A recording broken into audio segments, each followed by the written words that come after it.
Kunzima ehlathini Bafana Bakithi. Uyobona mhla waya khona, uyobona mhla i-team ya-relegate-wa ngempela. Kuthiwa uJohn Komitiisi uvele wabeka abadlali abawu-4 ebabeka etafuleni le-Sundowns. Uthi nje ababathathe babebafuna bekhokha imali le abazoxoxa ngayo uma kwenzeka kuthiwa i-Sundowns iyabafuna labadlali.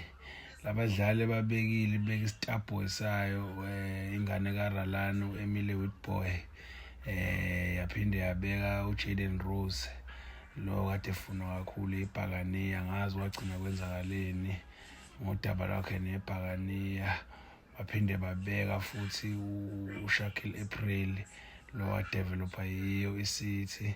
Baphinde babeka uJudy Lee Ashin lo wadevelopha yiCity. Kahle kahle bonke labadlali badevelopha yiyona iCity. Njengamanje ifuna ukubadayisa. Iyanyonyoba-ke uJohn Komitiisi uyazi ukuthi labadlali laba eSundowns makwenzeka makuthiwa iyabathatha masibadayisa in future kuyofanele bakhokhele imali ngoba phela badevelophe yona iCape Town City. So wenza imove obuclever kakhulu.